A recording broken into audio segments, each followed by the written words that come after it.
Let's understand the political, environmental, socio-cultural and the legal barriers, that is PESL, P-E-S-L, PESL.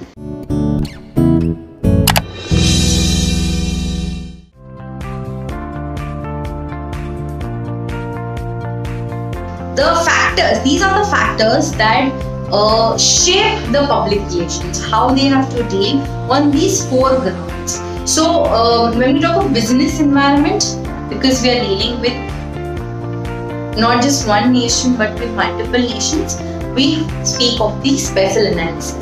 The very first P, that stands for polity.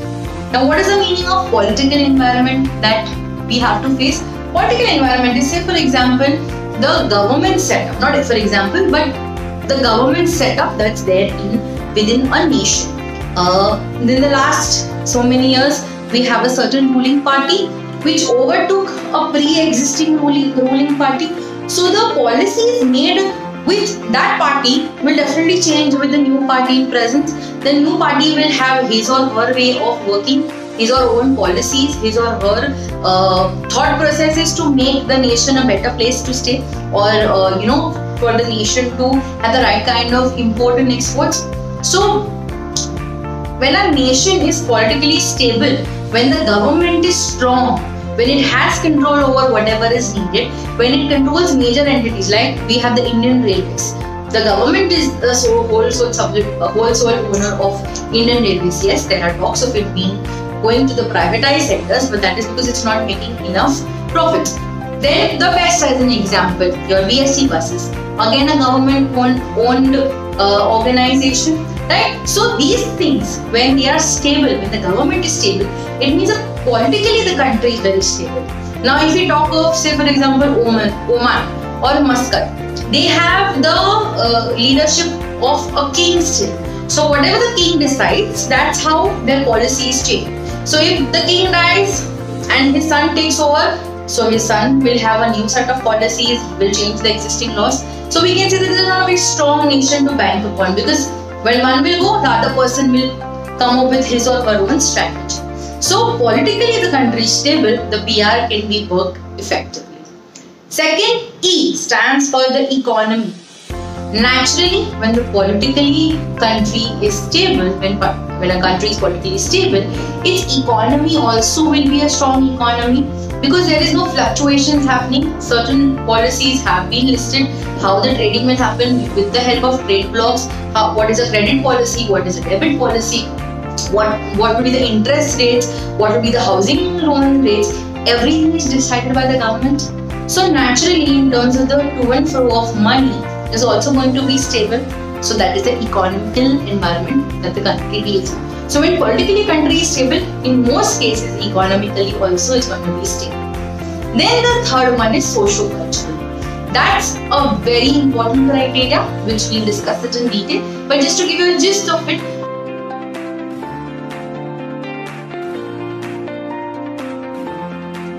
what is the meaning of socio-cultural? The social class or the social lifestyle of a person, or the cultural background values that he or she gets, will define what my socio-cultural environment is all about. The best example is to understand that in India only, we are divided in 4 parameters or 5 parameters: North India, South India, the East of India, the West of India, and the Central India. Now these five zones of our country have differences in terms of their food habits, in terms of their wearing habits, primarily also because of the weather conditions. Now North is too cold, or it has extreme temperatures, too cold, too hot, right? Whereas South, because it's closer to the equator, most of the time it's a warm kind of a climate. So in the north of India, people will have a lot of woolen wear, a lot of furry wear during the cold season, and during the hot season they will have cotton wear. Whereas, so they have 2 seasons, so their clothing will change. But with the South Indians, more or less all through the year they have a warm season, so they'll have more of cotton wear. And that's why we see, if we talk in terms of their attire, we see that the South Indians prefer, like the males prefer wearing lungis, right? Why? Because they're very cool, comfortable, easy to carry. Whereas in North India, people probably would prefer wearing jeans or leggings or proper pants. Why? Because they have to wear a certain thermal wear inside it and some more protective layer over it. Right? Now when we talk of the west of India, that's primarily, let's talk about Mumbai. So Mumbai has 3 seasons in general: the summer, winter and the rains. So we have the rainy kind of wear also. We use a lot of umbrellas, we use a lot of wind cheaters. We have, because of the winters not being too extremes, we have light woolen kind of clothes. And for summers, we also wear cotton clothes. So if we compare just the 3 of them, naturally our clothing preferences are different. When we discuss in detail about social culture, we'll understand other parameters also of how we are different from each other. So from PES, and the last one is legal. Legal means all the laws or the constitution has laid down the rights and duties, what they govern and how they govern the public environment. So let's take an example of understanding RTI. When we said that RTI was launched in 2005, it's one of the legal frameworks within which a citizen falls. So under this RTI, as a citizen of India, I have certain rights because I'm a citizen of India. So legally, we have a set frame of network that we have to follow, and that's how the legal setup or a legal environment of organization of any environment of a nation depends on, and that's how the PR also has to function. It has certain statutory laws that it has to mention. Say for example, it has to have a certain leave policy, alright, under the legal framework. It can't just say that outrightly today I'm going to remove one of my employees. It has to give 1 month notice period or 3 months notice period, whatever is stated while forming that organization when the policies are laid. So you have to follow it. Otherwise, under legal matters, the employee can take the organization to court, saying that in the policy they had written 1 month of notice period needs to be served, and today they are outrightly terminating. Or if they're terminating me, what are such serious allegations that they have to outrightly terminate? So that falls under the legal parameter, and that's how we understand the PESN. It is political environment, your economical environment, your socio-cultural environment, and your legal. Now let's understand the socio-cultural, which is very important and crucial for organization to understand in order to ensure that there is a longer continuity in the business world.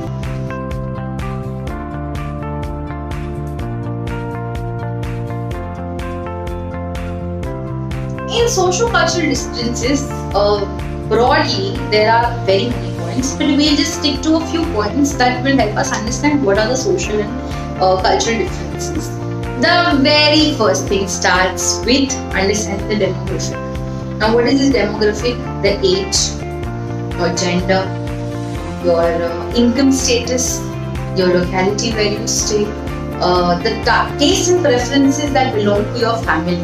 Now, these are demographic profiles that segregate a person.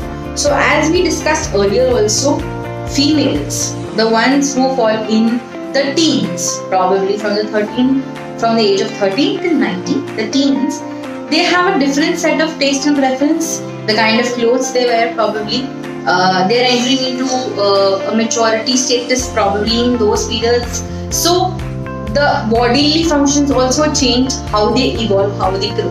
Versus somebody who is crossed 50, seen life, would not probably want to wear jeans t-shirt. Not being stereotype, but with a certain age, you get comfortable with certain kind of dressing. Okay, then late 20s and early 30s. Okay, somewhere between 25 to 35, when you just started working in an organization. You would like to wear more of professional clothes, more of Western outfits, more of Indian professional outfits, right? So your preferences at that point in time are different. When you're going in school as a kid, you probably would be satisfied with a vada pav or dosa or something. When you start working, McDonald's, CCD, barista. Then when you grow to a certain class, you probably would go to high-end restaurants. You don't believe in quick meals. They don't satisfy you. So with age, the preferences are changing socially and culturally. Then we can think about how the family makes a lot of difference. whether you come from a joint family or you come from a nuclear family. Now, joint family means you are staying 7 of you all, 8 of you all, or probably in earlier days there used to be brothers living together. So 4 brothers, their wives, their kids, and these 4 brothers, mother and father.